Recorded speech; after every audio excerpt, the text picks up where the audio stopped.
بسم الله الرحمن الرحيم الحمد لله رب العالمين والصلاة والسلام على أشرف المرسلين وعلى آله وصحبه الفائزين برضا الله أما بعد وما توفيقي إلا بالله عليه توكلت وإليه أنيب رب اشرح لي صدري ويسر لي أمري واحلل عقدة من لساني يفقه قولي وما توفيقي إلا بالله عليه توكلت وإليه أنيب سبحانك لا علم لنا إلا ما علمتنا إنك أنت العليم الحكيم اللهم اغفر لنا ولوالدينا ومشايخنا وأقربائنا ومن له حق علينا ولجميع المسلمين آمين برحمتك يا أرحم الراحمين. ബഹുവന്യരായ ഉസ്താദുമാരെ, സ്നേഹനിധികളായ സുഹൃത്തുക്കളെ, സഹോദര സഹോദരിമാരെ, അസ്സലാമു അലൈക്കും വറഹ്മത്തുള്ളാഹി വബറകാതുഹു.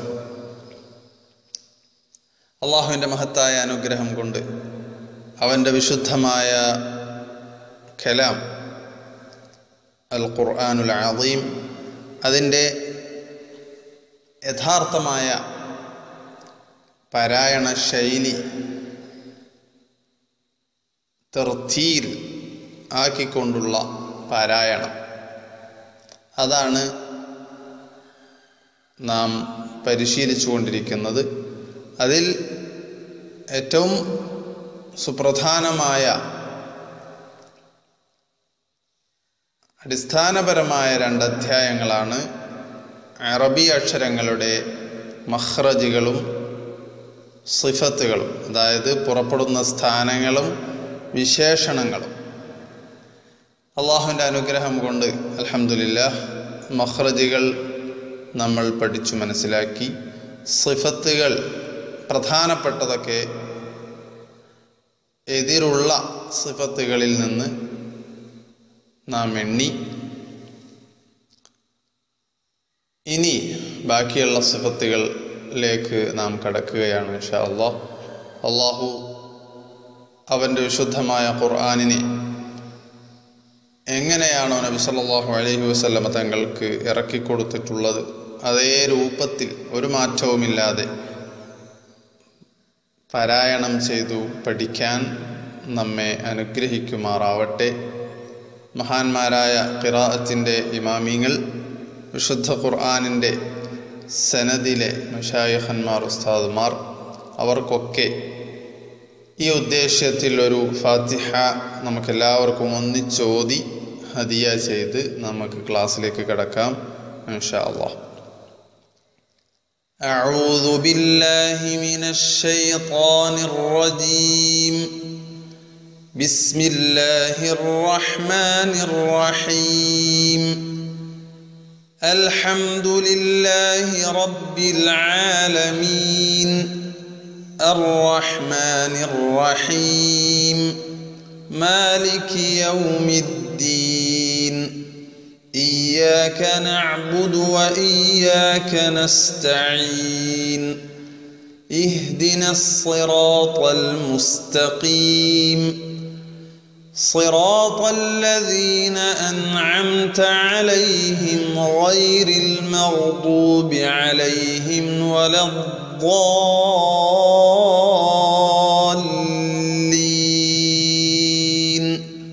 آمين تقبل الله رب العالمين.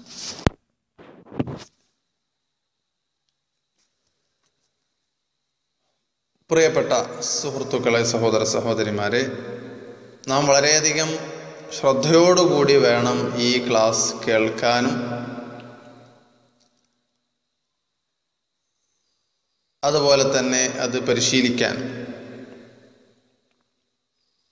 കാരണം നമ്മുടെ ഭാഷയുടെ എല്ലാ സ്വാധീനങ്ങളിൽ നിന്നും ഉച്ചാരണങ്ങളിൽ നിന്നും വിശുദ്ധ ഖുർആനിൻ്റെ സ്ഫുടമായ സുന്ദരമായ പാരായണത്തിലേക്ക് നാം മാറുകയാണ്. നമ്മുടെ ഭാഷയുടെയോ അല്ലെങ്കിൽ ഇതുവരെ അറബി അക്ഷരങ്ങൾ നാം ഉച്ചരിച്ച തെറ്റായ ഉച്ചാരണങ്ങളിൽ നിന്നും ശരിയായ ഉച്ചാരണത്തിലേക്ക് നാം മാറുമ്പോൾ നല്ല ശ്രദ്ധയും തീവ്രമായ പരിശീലനവും അത്യാവശ്യമാണ്. വലൈസ ബൈനഹു വബൈന തർക്കിഹി ഇല്ലാ റിയാദതു ഇംറിഇൻ ബിഫക്കിഹി. വിശുദ്ധ ഖുർആൻ അല്ലാഹു കൽപ്പിച്ചതുപോലെ പാരായണം ചെയ്യാൻ കഴിയണമെങ്കിൽ നിർബന്ധമായും ഒരു മനുഷ്യൻ അവൻ്റെ വായ കൊണ്ട്, അവൻ്റെ തൊണ്ട കൊണ്ട്, ഉച്ചാരണ അവയവങ്ങളെ കൊണ്ട് അവൻ തീവ്രമായ റിയാള പരിശീലനം, തക്രാർ അത്യാവശ്യമാണ്. ശരിയായ ഒരു ഗുരുനാഥനിൽ നിന്ന് സ്ഫുടമായ ഉച്ചാരണം കേട്ട് പഠിച്ച് അതുപോലെ പരിശീലിക്കുക. അല്ലാഹു തൗഫീഖ് നൽകട്ടെ ഇൻഷാ അല്ലാഹ്. അപ്പോൾ നാം മനസ്സിലാക്കി അറബി അക്ഷരങ്ങൾക്കുള്ള വിശേഷണങ്ങൾ മൊത്തത്തിൽ 18 അല്ലെങ്കിൽ 17 അല്ലെ. എതിരുള്ള സിഫത്തുകളിൽ രണ്ടാമത്തതിൽ തവസ്സുത്ത് എന്ന ഒരു സിഫത്ത് കൂടി എണ്ണപ്പെടുന്നത് കൊണ്ട് മൊത്തം സിഫത്തുകളുടെ എണ്ണം 18 അല്ലെ. അതിൽ ആ എതിരുള്ള സിഫത്തുകളിൽ നിന്ന് ഇനി നമുക്ക് എണ്ണുവാനുള്ളത് അവസാനത്തെ ഇസ്മാത്ത്, അതിൻ്റെ മാറ്റം ഇന്ദിലാത്ത് എന്നതാണ്. ഈ സിഫത്തുകൾക്ക് ശബ്ദത്തിൽ അല്ലെങ്കിൽ ശബ്ദത്തിൽ മാറ്റം വരുത്തേണ്ട ഒരു അസർ ഫലം ഇതിനില്ലെങ്കിലും ഭാഷാപരമായി അതിനൊരു ഫലം ഉണ്ട്. ഏതായാലും നമുക്ക് അതിൻ്റെ അർത്ഥവും സാങ്കേതിക അർത്ഥവും പറയാം. ഇസ്മാത്ത് എന്ന് പറഞ്ഞു കഴിഞ്ഞാൽ വിലങ്ങൽ എന്നാണ് വാക്കർത്ഥം.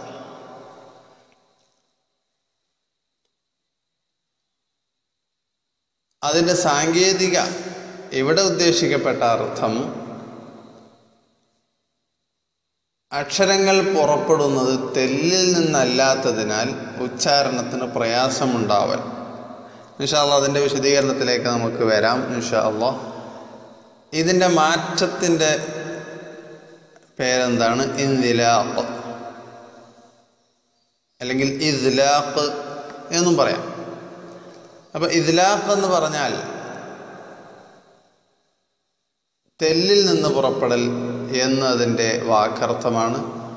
ചുണ്ടിൻ്റെയും നാവിൻ്റെയും തെല്ലിൽ നിന്ന് പുറപ്പെടുന്നതിനാൽ ചുണ്ടിൻ്റെയോ നാവിൻ്റെയോ തെല്ലിൽ നിന്ന് പുറപ്പെടുന്നതിനാൽ ഉച്ചാരണത്തിന് വേഗതയും സൗകര്യവും ഉണ്ടാവൽ. ഉച്ചാരണത്തിന് വേഗതയും സൗകര്യവും ഉണ്ടാവും.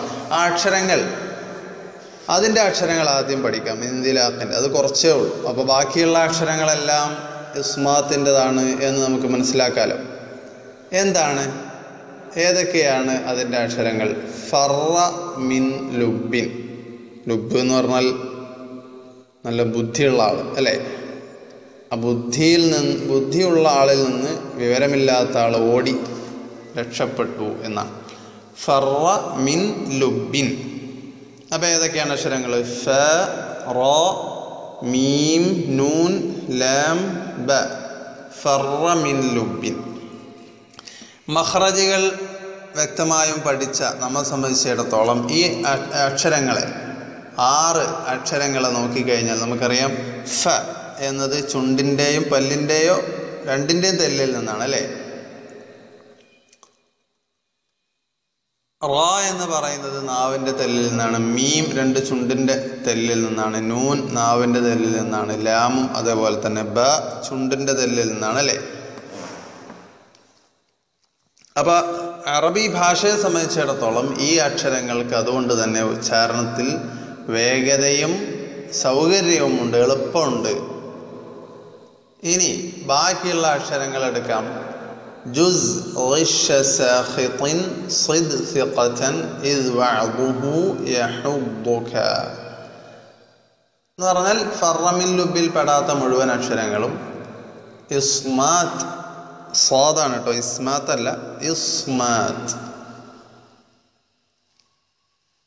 ഇനി ഈ ഫറമിൻ ലുബിൻ എന്നതിലെ അക്ഷരങ്ങളല്ലാത്ത അക്ഷരങ്ങൾ നമുക്ക് പറഞ്ഞു നോക്കിയാൽ ചിലപ്പോൾ നമുക്ക് അതിൽ വലിയൊരു പ്രയാസവും തോന്നുന്നുണ്ടാവില്ല. പിന്നെ എവിടെയാണ് ഈ പ്രയാസം എന്ന് പറയുന്നത്? അത് ഭാഷയിൽ അതിനൊരു ഫലം ഉണ്ട്. എന്താണെന്നറിയോ? ഈ ഇസ്മാത്തിൻ്റെ അക്ഷരങ്ങൾ മാത്രം ഒരുമിച്ച് കൂടിക്കൊണ്ട് 4 അക്ഷരങ്ങളോ 5 അക്ഷരങ്ങളോ അടിസ്ഥാനാക്ഷരങ്ങളായിട്ടുള്ള ഒരു വേർഡ്, ഒരു പദം അറബി ഭാഷയിൽ കണ്ടെത്താൻ കഴിയുകയില്ല. അതായത് 4 അടിസ്ഥാനാക്ഷരങ്ങളുള്ള ഒരു പദം അല്ലെങ്കിൽ 5 അടിസ്ഥാന അക്ഷരങ്ങളുള്ള ഒരു പദം വന്നു കഴിഞ്ഞാൽ അതിൽ നേരത്തെ പറഞ്ഞ ഇന്ദിലാഖിൻ്റെ ഫറമിൻ ലുബിൻ എന്ന സിഫത്തിൻ്റെ അക്ഷരങ്ങളിൽപ്പെട്ട ഏതെങ്കിലും ഒന്നോ രണ്ടോ വരും. അതിനുള്ള കാരണം നമുക്ക് എന്ത് മനസ്സിലാക്കാം? ഈ ഒരു പ്രയാസമുണ്ടാവൽ, ഇന്ദിലാഖിൽ ഇല്ലാത്ത ഒരു പ്രയാസം എന്നത് ഉള്ളതുകൊണ്ടാണ് ഇങ്ങനെ 4 അടിസ്ഥാന അക്ഷരങ്ങളുള്ള പദമോ 5 അടിസ്ഥാന അക്ഷരങ്ങളുള്ള പദമോ ഈ അക്ഷരങ്ങൾ മാത്രം കൂടി വരാതിരിക്കുന്നത്. ഇതാണ് ഈ സിഫത്ത് കൊണ്ടുള്ളൊരു ഫലം. അപ്പോൾ അത് കൂടുതൽ പിന്നെ നമ്മളത് നേരത്തെ കഴിഞ്ഞ സിഫത്തുകളെ പോലെ ഇസ്തിഅല ആണെങ്കിൽ ഇസ്തിഅല ഉള്ള അക്ഷരങ്ങളെയൊക്കെ വണ്ണിക്കണം അല്ലേ? ഇസ്തിഫാലാണെങ്കിൽ അതുള്ള അക്ഷരങ്ങളൊക്കെ എന്ത് ചെയ്യണം? നേർപ്പിക്കണം. ഇതുപോലെ ഖിറാഅത്തിലും അറബി അക്ഷരങ്ങളുടെ ഉച്ചാരണത്തിലും മൊഴിയുന്നതിലും ഈ സിഫത്തുകളെ കൊണ്ട് പ്രത്യേകിച്ച് ഫലങ്ങളൊന്നുമില്ല. അതുകൊണ്ട് മനസ്സിലാവാത്തവർ വീണ്ടും വീണ്ടും കേട്ട് അത് മനസ്സിലാക്കി ഇങ്ങനെ ഒരു ഫായിദ ഈ സിഫത്തുകൾക്കുണ്ട് എന്ന് മനസ്സിലാക്കുക ഇൻഷാ അല്ലാഹ്. ഇനി നമുക്ക് എണ്ണുവാനുള്ളത് എന്താണെന്നറിയോ? എതിരുകൾ ഇല്ലാത്ത ഒരു 7 സിഫത്തുകൾ കൂടി നമുക്ക് പഠിക്കാനുണ്ട്. അതാണ് അറബിയിൽ അസ്സിഫാത്തുൽ ഗൈർ മുതളാദ്ദ എന്നോ അസ്സിഫാത്തുല്ലതി ലൈസ ലഹൽ അദ്ദാദ് എന്ന് പറഞ്ഞ ആ സിഫത്തുകൾ ഓരോന്നിൻ്റെയും മാറ്റത്തിൽ മറ്റൊരു അതിൻ്റെ എതിരായൊരു വിശേഷണ സ്വഭാവത്തെ പരിഗണിക്കുന്നില്ല. എന്നാൽ ഇൻഷാ അല്ലാഹ് നമുക്ക് ഈ സിഫത്തുകളും മഖ്റജുകളും പഠിക്കുന്നതിൻ്റെ യഥാർത്ഥമായ ലക്ഷ്യം എന്താണ്? അല്ലാഹു സുബ്ഹാനഹു വ തആല നമ്മോട് നിർബന്ധമായി കൽപ്പിച്ചിട്ടുള്ള തർത്തീൽ, തജ്വീദ്, അത് പൂർണ്ണമായും പാലിച്ചുകൊണ്ടുള്ളൊരു ഖിറാഅത്ത് സാധ്യമാവൽ ആണ് അല്ലേ? അതാണ് നമ്മുടെ ലക്ഷ്യം. അതുപോലെ നബി സല്ലല്ലാഹു അലൈഹി വസല്ലം തങ്ങൾ പറഞ്ഞു, നിങ്ങൾ അറബികളുടെ ശൈലിയിലും ഉച്ചാരണ സ്വഭാവത്തിലും അറബികളുടെ ഉച്ചാരണം പോലെ ഉച്ചരിക്കണം എന്ന് പറഞ്ഞാൽ സ്ഫുടമായ അറബി സംസാരിച്ചിരുന്ന ഖുർആൻ ഇറങ്ങിയ കാലഘട്ടത്തിലുള്ള ആ സ്ഫുടമായ അറബി ഭാഷയുടെ ഉടമകൾ അൽ അറബുൽ അർബ, അവരുടെ ഉച്ചാരണത്തിലേക്ക് നമുക്ക് എത്താൻ കഴിയണം. അതൊക്കെ ഈ മഖ്റജുകളും സിഫത്തുകളും പഠിക്കുകയും പരിശീലിക്കുകയും ചെയ്യുമ്പോഴാണ്. അപ്പോൾ ഇൻഷാ അല്ലാഹ് അള്ളാഹുവിൻ്റെ തൗഫീഖ് കൊണ്ട് നമുക്കിന്ന് അടുത്ത സിഫത്തുകളുടെ വിവരണത്തിലേക്ക് കടക്കുന്നതിന് മുമ്പ് ഇതുവരെ പഠിച്ച പ്രധാനപ്പെട്ട സിഫത്തുകൾ നമ്മളെപ്പോഴും ഓതേണ്ട ഉമ്മുൽ കിതാബ് അല്ലേ, ഉമ്മുൽ ഖുർആൻ, അസ്സബ്ഉൽ മസാനി എന്നൊക്കെ പറയുന്ന വിശുദ്ധമായ ഫാത്തിഹ സൂറയിൽ പ്രധാനപ്പെട്ട സിഫത്തുകൾ എവിടെയൊക്കെയാണ്, എങ്ങനെ പാലിക്കപ്പെടുന്നു എന്നത് നമുക്ക് ഒന്ന് പരിശോധിക്കാം. അതുപോലെ അത് കേൾക്കുമ്പോൾ നമ്മുടെ ഫാത്തിഹ പാരായണത്തിൽ ഇതുവരെ പഠിച്ച സിഫത്തുകൾ എവിടെയൊക്കെ നഷ്ടപ്പെടുന്നു എന്ന് നമുക്ക് മനസ്സിലാവും. ഇതല്ലെങ്കിൽ ഇങ്ങനെ നമ്മൾ പ്രാക്ടിക്കലി സിഫത്തുകളെ പരിഗണിച്ച് പരിശീലിച്ചിട്ടില്ലെങ്കിൽ പലപ്പോഴും സംഭവിക്കാറുള്ളത് പോലെ മഖ്റജുകൾ ഏതൊക്കെയെന്ന് ചോദിച്ചാൽ നമ്മൾ വ്യക്തമായി കാണാതെ പറഞ്ഞു കൊടുക്കും. സിഫത്തുകളും അതിൻ്റെ അക്ഷരങ്ങളും ഏതൊക്കെയാണ് എന്ന് ചോദിച്ചാലും നമ്മൾ വ്യക്തമായി മറുപടി പറഞ്ഞു കൊടുക്കും. പക്ഷേ ഖുർആൻ ഓതുന്ന സമയത്ത് മഖ്റജുകൾ യഥാർത്ഥമായി പരിഗണിക്കപ്പെടുന്നുണ്ടോ? ഓരോ അക്ഷരത്തിനും കൊടുക്കേണ്ട ചുരുങ്ങിയത് 5 സിഫത്തുകൾ ഉണ്ടാവും. അതെല്ലാം നൽകപ്പെടുന്നുണ്ടോ? ഫാത്തിഹ ഓതുമ്പോൾ നമ്മൾ എപ്പോഴും ഓതിക്കൊണ്ടിരിക്കുന്ന സൂറത്തുൽ ഇഖ്ലാസ്, സൂറത്തുൽ ഫലഖ് അല്ലേ, ഖുൽ അഊദു ബിറബ്ബിൽ ഫലഖ്, ഖുൽ അഊദു ബിറബ്ബിൻ നാസ്, യാസീൻ പോലത്തെ സൂറത്തുകളിൽ എവിടെയാണ് ഈ കാറ്റ് നടക്കലും നടക്കാതിരിക്കലും, എവിടെയാണ് ശബ്ദം നടക്കലും നടക്കാതിരിക്കലും, അല്ലെങ്കിൽ അക്ഷരത്തെ വണ്ണിക്കലും നേർപ്പിക്കലൊക്കെ എവിടെയാണ്? ഇത് നമ്മൾ ചിന്തിക്കണം, പരിശീലിക്കണം, ചെക്ക് ചെയ്തുകൊണ്ടിരിക്കണം. എന്നാൽ മാത്രമല്ലേ ഈ സിഫത്തുകൾ നമുക്ക് ഉപകാരപ്പെടുകയുള്ളൂ, സിഫത്തുകൾ കുറിച്ചുള്ള പഠനം. അപ്പോൾ ഇന്ന് നമുക്ക് ഫാത്തിഹയിൽ നമ്മുടെ സമയത്തിനനുസരിച്ച് ഇൻഷാ അല്ലാഹ് ഫാത്തിഹയിലെ പ്രധാനപ്പെട്ട ശ്രദ്ധിക്കേണ്ട ചില സ്ഥലങ്ങൾ നമുക്കൊന്ന് നോക്കാം ഇൻഷാ അല്ലാഹ്. അല്ലാഹു തൗഫീഖ് നൽകട്ടെ. ഒന്നാമതായി ഫാത്തിഹ ആണെങ്കിലും വിശുദ്ധ ഖുർആൻ ഏതാണെങ്കിലും അല്ലാഹു പറഞ്ഞു, ഫഇദാ ഖറഅതൽ ഖുർആന ഫസ്തഇദ് ബില്ലാഹി മിനശ് ശൈത്വാനിർ റജീം. വിശുദ്ധ ഖുർആൻ പാരായണം ചെയ്യാനൊരുങ്ങുമ്പോൾ ആ റജീമായ അല്ലാഹുവിൻ്റെ റഹ്മത്തിൽ നിന്ന് ആട്ടി ഓടിക്കപ്പെട്ട പിശാചിൽ നിന്ന് നീ കാവലിനെ ചോദിക്കണം എന്നല്ലാഹു കൽപ്പിച്ചതാണ്. അതനുസരിച്ച് നമ്മൾ അഊദു ഓതുന്നു. അത് ഫാത്തിഹയിൽ പെട്ടതല്ല എങ്കിലും അതിൻ്റെ ഉച്ചാരണത്തിലും അറബി അക്ഷരങ്ങൾക്ക് നമ്മൾ പഠിച്ച മഖ്റജുകളും സിഫത്തുകളും പരിഗണിക്കപ്പെടണമല്ലോ. ഒന്നാമതായി നമുക്ക് അഊദു ബില്ലാഹി മിനശ് ശൈത്വാനി അർ-റജീം പിരിച്ചു വായിക്കുകയാണെങ്കിൽ ഇങ്ങനെ വായിക്കാം. അതിൽ നമ്മൾ ആദ്യമായി ഹംസ എടുത്താൽ, ഓരോ അക്ഷരം എടുത്തു കഴിഞ്ഞാൽ ഇന്നത്തെ ക്ലാസ്സിൽ ഫാത്തിഹ തന്നെ പൂർത്തിയാവുകയില്ല.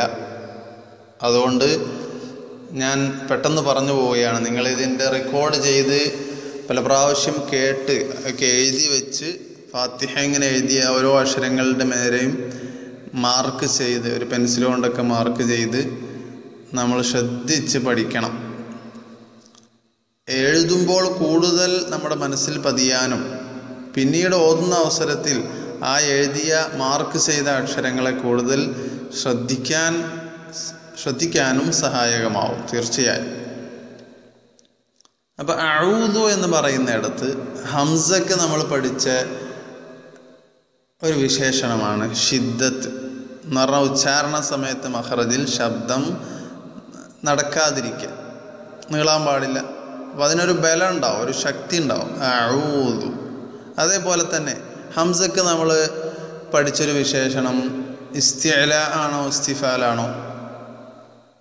ഇസ്തിഫാലാണ് അല്ലേ, നേർപ്പിക്കലാണ്. അതുകൊണ്ട് തന്നെ നമ്മൾ അയാൾ എന്നോ അല്ലെങ്കിൽ ആ എന്നൊക്കെ മലയാളത്തിൽ സംസാരിക്കുമ്പോൾ വരുന്ന ഹംസ ഒരിക്കലും വിശുദ്ധ ഖുർആനിൽ എവിടെയും പറയരുത്.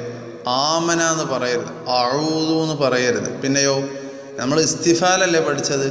ഇസ്തിഫാലാവുമ്പോൾ ആ അക്ഷരങ്ങളെ മുഴുവനും ഉച്ചരിക്കുന്ന സമയത്ത് നമ്മുടെ നാവ് റിലാക്സ് ആയിട്ടിരിക്കണം. മേലെണ്ണാക്കിലേക്ക് ശബ്ദം ഇങ്ങനെ കയറിപ്പോകുന്ന രൂപത്തിൽ ഉച്ചരിക്കാൻ പാടില്ല. അപ്പോൾ അല്ലാ എന്നല്ല പറയാ, അല്ലാ. ഖുർആനിൽ എവിടെ നിങ്ങൾ ഹംസ കണ്ടാലും, അലിഫല്ല കേട്ടോ, അ ഇ ഉ, അതുപോലെ ത എന്ന് പറയുന്ന ഹംസ, തൊണ്ടയുടെ താഴെയറ്റത്തെന്ന് പറയുന്ന ഹംസനെ പറ്റിയാണ്. അലിഫാണോ എന്ന് നിങ്ങൾ പിന്നെ കൺഫ്യൂഷനായി പോവരുത്. ഇപ്പോൾ നമ്മൾ പറയുന്നത് അഊദുവിലെ ഹംസയാണ്, മാലിക്കി എന്ന നീട്ടുന്ന അലിഫല്ല, അലിഫിനെ പറ്റിയല്ല. ഹംസ പറയുമ്പോൾ അഊദു പറയുകയാണെങ്കിലും അൽ ഹംദു പറയുകയാണെങ്കിലും അർ റഹ്മാനി പറയുകയാണെങ്കിലും നമ്മൾ ഇന്ന് മുതൽ എങ്ങനെ പറയണം? അറബി ഭാഷയിലെ ഹംസയായിട്ട് പറയണം. അതിനാണ് നമ്മൾ ഷിദ്ദത്ത് പഠിച്ചത്. ഹംസയ്ക്ക് പിന്നീട് നമ്മൾ പഠിച്ചതാണ് ഇസ്തിഫാൽ. അപ്പം നേർപ്പിച്ച് പറയണം, റിലാക്സ് ആയിട്ട്. അഊദു അഊദു. പിന്നെ ഐനിന് നമ്മൾ മഖ്റജ് പഠിച്ചു, തൊണ്ടയുടെ മധ്യമാണ്. അപ്പോൾ അഊദു ബില്ലാഹി എന്ന് പറഞ്ഞാൽ തൊണ്ടയുടെ മധ്യത്തിലേക്ക് വരുന്നില്ല. അതേപോലെ തന്നെ ഐനിന് ഷിദ്ദത്തല്ല, അഊദു എന്ന് ചിലവർ പറയും, അഊദു. അപ്പോൾ ഷിദ്ദത്തായി, ഹംസ പോലെയായി. നമ്മൾ പഠിച്ചത് തവസ്സുത്താണ്, ലിൻ ഉമർ വബൈന റിഖ്വിൻ വശദീദി ലിൻ ഉമർ അല്ലേ, അഊദു. അപ്പം തവസ്സുത്ത് കൊടുത്തുകൊണ്ട് ഉച്ചരിക്കണം, അഊദു അഊദു. അതേപോലെ തന്നെ നമ്മൾ അതിന് കാറ്റ് വന്നു കഴിഞ്ഞാൽ അഊദു ബില്ലാഹി, ചിലർ അഊദു ബില്ലാഹി എന്ന് പറയും അല്ലേ. കാറ്റ് നടക്കാൻ പാടില്ല, കാരണം എന്തുകൊണ്ടാണ്? നിങ്ങൾ നേരത്തെ പഠിച്ചതിലേക്ക് വരൂ, ഐനിന് ജഹ്റാണ്, കാറ്റ് നടക്കാൻ പാടില്ല. അപ്പോൾ അഊദു. ഇൻഷാ അല്ലാഹ് ബാക്കി അടുത്ത ഭാഗത്ത് പറയാം. അപ്പം അഊദു എന്ന് പറയുമ്പോൾ വളരെ ഭംഗിയായി, സിമ്പിളായി, ഈസിയായി, നമ്മൾ ബലമൊന്നും പിടിക്കാതെ അക്ഷരങ്ങളുടെ മഖ്റജുകൾ നമ്മൾ മനസ്സിലാക്കി, സിഫത്തുകളും മനസ്സിലാക്കി. ഏകദേശം കുറച്ച് സിഫത്തുകൾ ഇനി ബാക്കിയുള്ളൂ അല്ലേ. ആ സിഫത്തുകളും കൊടുത്ത് ഉച്ചരിക്കുക എന്നതാണ് നമ്മോട് കൽപ്പിക്കപ്പെട്ടിട്ടുള്ളത്. അതിനേക്കാൾ കൂടുതൽ ജോറാക്കരുത്.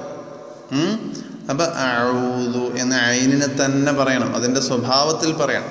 അതേപോലെ ഐനിന് നമ്മൾ പഠിച്ച മറ്റൊരു വിശേഷണമാണ് നേർപ്പിക്കൽ, ഇസ്തിഫാൽ. അപ്പോൾ അഊദു ബില്ലാഹ്, ചില ആളുകൾ ഓതുമ്പോൾ തന്നെ അഊദു ബില്ലാഹ് അഊദു അഊദു എന്നിങ്ങനെ ശബ്ദം മേലെണ്ണാക്കിലേക്ക് പോകുന്ന ഇസ്തിഅലാഓടുകൂടെ പറയും. അപ്പം അതിന് തഫ്ഖീം വരും, അതിനില്ലാത്ത വിശേഷണങ്ങൾ വരും. അപ്പം എന്ത് ചെയ്യണം?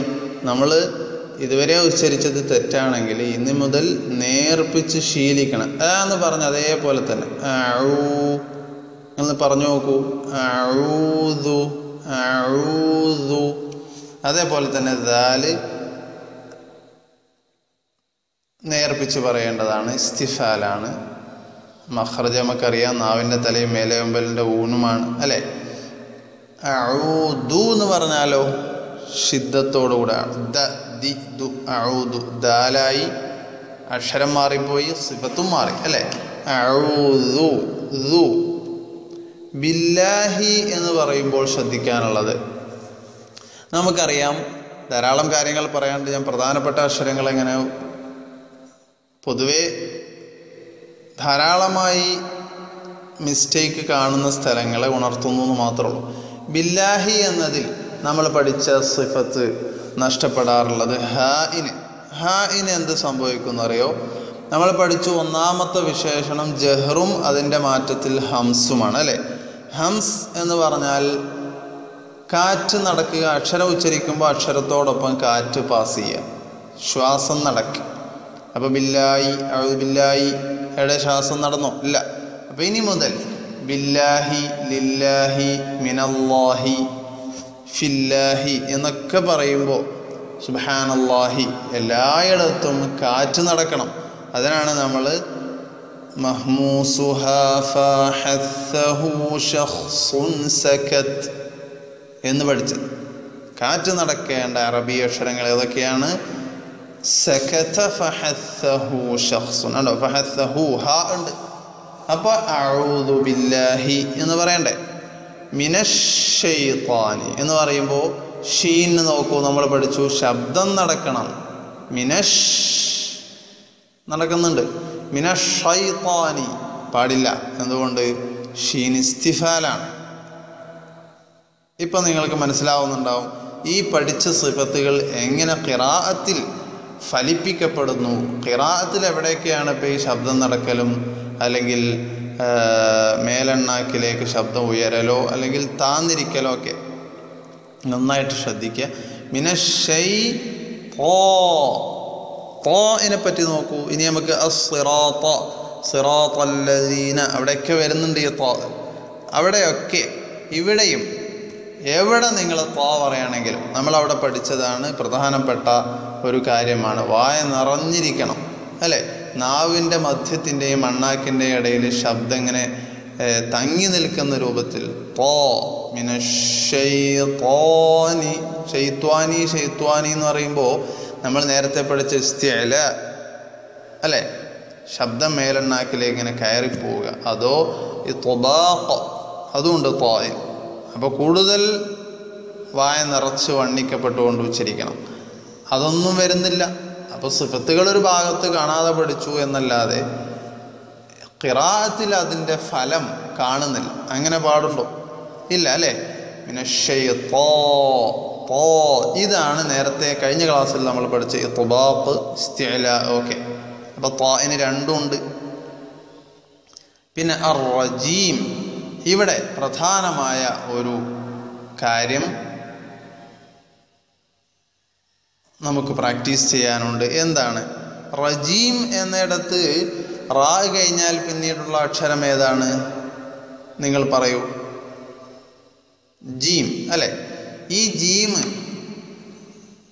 കാറ്റ് നടക്കാൻ പാടില്ലാത്ത അക്ഷരമാണ്, ജഹ്റിൻ്റെ അക്ഷരമാണ് അല്ലേ. കാരണം നേരത്തെ പഠിച്ച ഹംസിൻ്റെ അക്ഷരങ്ങളിൽ ജീമില്ല. അപ്പം എങ്ങനെ ജീമിനെ ഉച്ചരിക്കണം? ജഹ്റോടുകൂടെ ഉച്ചരിക്കണം, ഹംസില്ലാതെ ഉച്ചരിക്കണം. റജീം റജീം. അപ്പം ഇനി മുതൽ നമ്മൾ റജീം എന്നായി പോകാൻ പാടില്ല. കാറ്റ് നടക്കുന്നില്ല എന്ന് നമ്മൾ ഉറപ്പുവരുത്തണം. അതിനാണ് ജഹ്റ് പഠിച്ചത്. റജീം. അപ്പം നമുക്കൊന്ന് ഓതി നോക്കാം. ഈ വിശേഷണങ്ങളൊക്കെ നൽകി. അഊദു ബില്ലാഹി മിനശ് ശൈത്വാനിർ റജീം. അഊദു ബില്ലാഹി മിനശ് ശൈത്വാനിർ റജീം. അടുത്ത ബിസ്മില്ലാഹി, ഫാത്തിഹയുടെ ആദ്യത്തെ ആയത്ത് അല്ലേ. ബിസ്മില്ലാഹിർ റഹ്മാനിർ റഹീം. ബിസ്മി എന്ന പദം ഉച്ചരിക്കുമ്പോൾ ബി എന്ന അക്ഷരം പൂർണ്ണമായും ചുണ്ടുകൊണ്ട് പറഞ്ഞിട്ടേ സീനിലേക്ക് വരാവും. പലപ്പോഴും നമ്മൾ ഉച്ചരിക്കും ബിസ്മില്ല, നമ്മൾ പറയും ഭക്ഷണം കഴിക്കാൻ തുടങ്ങണം, എന്നാൽ തുടങ്ങല്ലേ, ബിസ്മില്ല ബിസ്മില്ല എന്നേ പറയും. ബു എന്ന് ചുണ്ടുകൊണ്ട് പറയുകയും അത് ഷിദ്ദത്തുള്ള അക്ഷരമാണ് അല്ലേ. അജിദ് ഖത്തിൻ ബക്കത്ത്. അപ്പോൾ ബിസ്മില്ല, ഷദ്ദ് വേണ്ട, പക്ഷേ ഷിദ്ദത്തുണ്ടല്ലോ. ബിസ്മില്ല ബിസ്മില്ല. സീനിനെ ഉച്ചരിക്കുമ്പോൾ നിങ്ങൾ നോക്കൂ, ബിസ് എന്നിങ്ങനെ കാറ്റ് നടക്കുന്നുണ്ട്, ഹംസിൻ്റെ അക്ഷരമാണ് അല്ലേ. പിന്നെ ബിസ് എന്ന് പറയുമ്പോൾ ശബ്ദം ഒരല്പം മഖ്റജിൽ നീളണ്ടേ, അതല്ലേ രഹുവിൻ്റെ അക്ഷരത്തിൽപ്പെട്ടതാണല്ലോ. അപ്പോൾ ബിസ്. പിന്നീട് ഇനി നമ്മൾ അടുത്ത അധ്യായത്തിൽ പഠിക്കുന്നതാണ്. അടുത്ത അധ്യായത്തിലല്ല, അടുത്ത ഭാഗത്ത് ഇൻഷാ അല്ലാഹ് നമുക്ക് പഠിക്കാനുള്ളതാണ്. സഫീർ എന്ന് പറയുന്നൊരു പക്ഷികളുടെ സ്വരത്തോട് സാദൃശ്യമായൊരു ശബ്ദം ഉള്ള 3 അക്ഷരങ്ങളുണ്ട്, അതിൽപ്പെട്ടതാണ് സീൻ. അപ്പം അതെല്ലാം പരിഗണിച്ച് വേണം ബിസ്മി പറയാൻ. ബിസ്മില്ലാഹി എന്നിടത്ത് ഹായിന് നമ്മൾ എന്ത് ചെയ്യണം? ഹംസ് കൊടുക്കണം. ബിസ്മില്ലാഹി ബിസ്മില്ലാഹി എന്ന് പറയരുത്. അപ്പോൾ മഖ്റജും ശരിയാവുന്നില്ല, സിഫത്തും ശരിയാവുന്നില്ല.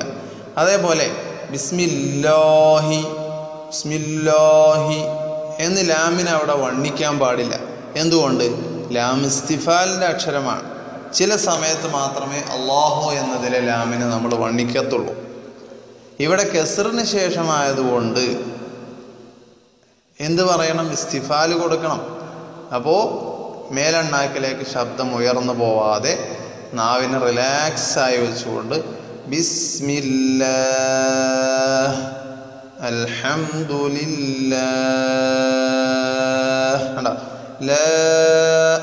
ഇതാണ് ഇസ്തിഫാൽ. അപ്പോൾ ബിസ്മില്ലാഹി, ഹായിന് ഹംസ് കൊടുക്കണം, നേർപ്പിക്കണം. പിന്നെ അർ-റഹ്മാൻ എന്ന് പറയുമ്പോൾ നിങ്ങൾ നോക്കൂ, സാധാരണഗതിയിൽ നമ്മൾ പലപ്പോഴും നമ്മൾ പറയും ബിസ്മില്ലാഹിർ റഹ്മാനിർ റഹീം. ഈ ഹായിന് യാതൊരു ഭംഗിയുമില്ല. റഹ് എന്ന് പറയുന്ന ഹംസോ റിഹുവോ ഒന്നും നൽകപ്പെടുന്നില്ല. അതുകൊണ്ട് തന്നെ അറബിയിലെ ഹാ നേരത്തെ നമ്മൾ പഠിച്ച തൊണ്ടയുടെ മധ്യത്തിൽ നിന്ന് ഹംസ് കാറ്റ് നടക്കൽ, റിഹു ശബ്ദം നടക്കൽ, ഈ സ്വഭാവങ്ങളൊക്കെ നൽകി സ്ഫുടമായി ഉച്ചരിക്കണം. വണ്ണിക്കാൻ പാടില്ല, ഇസ്തിഫാലാണ്. അപ്പോൾ ബിസ്മില്ലാഹിർ റഹ്മാനിർ റഹീം. ഇങ്ങനെ കേൾക്കണം എവിടെ പറയുകയാണെങ്കിലും. അപ്പോൾ ബിസ്മിയിൽ ഫാത്തിഹനെ പറ്റി ചർച്ച ചെയ്യുമ്പോൾ ബിസ്മിയിൽ നമ്മൾ അർ റഹ്മാനി ഇന്ന് മുതൽ ഈ മേൽ പഠിച്ച വിശേഷണങ്ങൾ പൂർണ്ണമായും നമ്മൾ എപ്പോൾ ബിസ്മി പറയുകയാണെങ്കിലും, എപ്പോൾ അർ റഹ്മാനി പറയുകയാണെങ്കിലും, അബ്ദുറഹ്മാൻ എന്ന് പറയുകയാണെങ്കിലും, റഹ്മാനും റഹീമുമായ എന്ന് പറയുകയാണെങ്കിലൊക്കെ ആ സ്ഫുടമായ അക്ഷരങ്ങളോടെ ആവണം, ഉച്ചാരണത്തോടെ ആവണം നമ്മൾ പറയേണ്ടത്. അപ്പോൾ ബിസ്മില്ലാഹിർ റഹ്മാനി എന്ന് പറഞ്ഞാൽ കറക്റ്റായി. റഹ്മാനി എന്ന് പറയും ചിലവർ ഏകദേശം ഹ ആയി, ഇസ്തിഅലാ വന്നു, ധാരാളം കുഴപ്പങ്ങളുണ്ടായി. അപ്പോൾ സ്ഫുടമായി ശബ്ദം നടത്തിക്കൊണ്ട് നേർപ്പിച്ച് അർ റഹ്മാൻ. അർ റഹീം എന്ന് പറയുമ്പോഴും അതേ കാര്യം തന്നെ. പിന്നെ അവിടെ 2 റായിനും ഇസ്തിഅലാ ആണ്. നേരത്തെ ഇസ്തിഅലാഇൻ്റെ അക്ഷരങ്ങൾ ഈ 7 അക്ഷരങ്ങളാണ്. അവിടെ നാം മനസ്സിലാക്കി ലാം റോ മദ്ദിൻ്റെ അലിഫ് ഇവകളൊക്കെ ചിലപ്പോൾ ഇസ്തിഅലാ വരും. ആ ഒരവസ്ഥയാണ് റായിന് ഫത്ഹ ഉണ്ട്. അപ്പം അർ റഹ്മാനിർ റഹീം എന്ന് പറഞ്ഞാൽ വിശേഷണം ശരിയായില്ല അല്ലേ? ബിസ്മില്ലാഹിർ റഹ്മാനിർ റഹീം. ഇപ്പം എല്ലാവരും ഒന്ന് എൻ്റെ കൂടെ പറഞ്ഞു നോക്കൂ. ബിസ്മില്ലാഹിർ റഹ്മാനിർ റഹീം. അടുത്ത ആയത്ത്, 2ാമത്തെ ആയത്ത് നോക്കൂ. അൽഹംദുലില്ലാഹി. അവിടെ നോക്കൂ, ഹായിനെ അൽഹംദുലില്ലാഹ് എന്ന് പറയരുത്, അൽഹ നേർപ്പിച്ച് പറയണം. അൽഹംദു. എന്തുകൊണ്ട് നേർപ്പിക്കണം? ഇസ്തിഫാലാണ് ഹായിന്. പിന്നെ അൽഹംദു എന്ന് പറഞ്ഞാൽ പോരാ, കാറ്റ് മഖ്റജിൽ നടത്തണം. അൽഹംദു. അൽഹ എന്തല്ല, അൽഹംദു എന്ന് വണ്ണിക്കരുത്. അൽഹംദു ലില്ലാഹി നേരത്തെ പറഞ്ഞു, ലാമിനെ നേർപ്പിക്കണം, ഹായിനെ നേർപ്പിക്കണം, ഹായിന് കാറ്റ് നടത്തണം. അപ്പോൾ അൽഹംദുലില്ലാഹി. ലില്ലാഹി. റബ്ബിൽ എന്നിടത്ത് ഒരു കാര്യം നിങ്ങൾ പ്രത്യേകം ശ്രദ്ധിക്കേണ്ടതുണ്ട്. പ്രത്യേകിച്ച് മലയാളികളായ, ഇംഗ്ലീഷ് മലയാളമൊക്കെ സംസാരിക്കുന്ന, ഹിന്ദി സംസാരിക്കുന്ന നമ്മെ സംബന്ധിച്ചിടത്തോളം നമുക്ക് ആ ഭാഷകളിലൊക്കെ ബ എന്ന ശബ്ദവുമുണ്ട്, ഫ എന്ന് പറയുന്ന ശബ്ദമുണ്ട്. ഇംഗ്ലീഷിൽ പി ഉണ്ട്, മലയാളത്തിലുണ്ട്, ഉറുദുവിലുണ്ട് അല്ലേ? പക്ഷെ അറബിയിൽ പി എന്ന് പറയുന്ന ശബ്ദമല്ല. നമ്മൾ പാടുക, പിടിക്കുക എന്നൊക്കെ പറയുന്ന ആ ശബ്ദമല്ല. അതുകൊണ്ട് തന്നെ ഖുർആൻ ഓതുമ്പോൾ നമ്മൾ സിഫത്തുകൾ പാലിച്ചു കഴിഞ്ഞാൽ ഒരിക്കലും പി എന്നുള്ള ശബ്ദം വരില്ല. കാരണം എന്തുകൊണ്ട്? നിങ്ങൾ എൻ്റെ കൂടെ വരണം. കഴിഞ്ഞ ക്ലാസ്സിലേക്ക് നമ്മുടെ ഓർമ്മകൾ ഇങ്ങനെ വിട്ടുകൊണ്ടിരിക്കണം. ബായിന് നമ്മൾ പഠിച്ച വിശേഷണം എന്തൊക്കെയാണ്? ജഹറാണ് ഒന്ന്, കാറ്റ് നടക്കാൻ പാടില്ല അല്ലേ? കാറ്റ് നടക്കുന്ന അക്ഷരങ്ങളിൽ ബ ഇല്ല. അപ്പോൾ റബ്ബി. പിന്നെ ഒന്നാണ് ഷിദ്ദത്ത്. പിന്നെ അടുത്ത ഗ്രൂപ്പിൽ, അടുത്ത ജോഡിയിൽ ഇസ്തിഫാലാണ്. റബ്ബ എന്നൊന്നും പറയില്ല, റബ്ബി നേർപ്പിച്ച് പറയണം.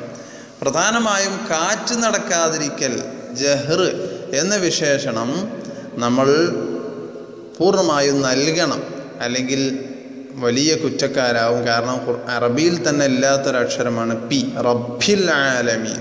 പലരും പറയുന്നത് കേട്ടിട്ടുണ്ട്. തബ്ബത് യദാ. നമ്മൾ അറിയുന്നില്ല, നമ്മൾ പറയുന്ന അക്ഷരം ബ എന്ന ശബ്ദത്തിൽ നിന്നും ഫ ആയിട്ടുണ്ട് എന്ന് നമ്മൾ അറിയുന്നില്ല. എന്തുകൊണ്ട്? നല്ല നിപുണനായ ഒരു ഖാരിഇനെ നമ്മൾ ഓതിക്കൊടുക്കുന്നില്ല.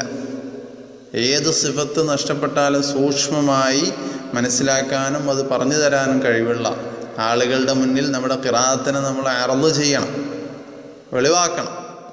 അപ്പോഴേ നമ്മുടെ നിസ്കാരങ്ങൾ ബാത്തിലാവുന്ന, ഫാത്തിഹ ബാത്തിലാവുന്ന, അത്തഹിയാത്ത് ബാത്തിലാവുന്ന പല ഉച്ചാരണ വൈകല്യങ്ങളും അറബി അക്ഷരങ്ങൾക്ക് നമ്മുടെ സാധാരണ മൊഴിയുന്നതിൽ വരുന്നുണ്ട് എന്നത് നമുക്ക് ബോധ്യപ്പെടുകയുള്ളൂ.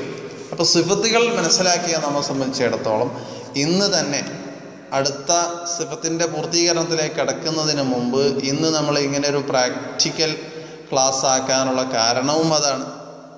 അല്ലെങ്കിൽ സിഫത്തുകൾ കാണാതെ പഠിച്ച് നമ്മൾ അങ്ങോട്ട് പോകും. ഫാത്തിഹയിൽ ഈ സിഫത്തുകൾ എവിടെയൊക്കെയാണ് പാലിക്കേണ്ടത് എന്നത് നമ്മൾ മറന്നുപോകും. അപ്പോൾ റബ്ബിൽ ആലമീൻ അതേപോലെ അപ്പോൾ റബ്ബി എന്ന് പറയണം, നേർപ്പിച്ച് കാറ്റ് നടക്കാതെ റബ്ബി മേലെ ചുണ്ട് താഴെ ചുണ്ടിൻ്റെ പള്ളയിൽ അമർത്തി വെച്ചുകൊണ്ട് റബ്ബി റബ്ബി ഇതാണ് ബ. തബ്ബത് യദ നേരത്തെ നമ്മൾ ബാഇനെ കുറിച്ച് പറഞ്ഞപ്പോൾ പറഞ്ഞിരുന്നു എന്നാണ് എൻ്റെ ഓർമ്മ. അൽഹംദുലില്ലാ. ഇനി അൽ ആലമീൻ എന്നതാണ് അടുത്ത പദം അല്ലേ? റബ്ബിൽ ആലമീൻ റബ്ബിൽ ആലമീൻ. അവിടെ നമുക്ക് നഷ്ടപ്പെടുന്നൊരു വിശേഷണം എന്താണെന്നറിയോ? ഐനിനെ ഒന്ന് കാറ്റ് കൊടുക്കാൻ പാടില്ല, റബ്ബിൽ ആലമീൻ അല്ലേ? പിന്നെ അപൂർവമായി ചില ആളുകൾക്ക് സംഭവിക്കുന്നതാണ്. വേറൊന്ന് റബ്ബിൽ ആലമീൻ എന്ന് വണ്ണിച്ച് പറയും. വണ്ണിക്കാൻ പാടുണ്ടോ? ഇല്ല. നമ്മൾ പഠിച്ചു കഴിഞ്ഞു, വണ്ണിക്കേണ്ട അക്ഷരങ്ങൾ ഇസ്തിഅലാഇൻ്റെ അക്ഷരങ്ങളാണ്, അതിൽ ഐനില്ല.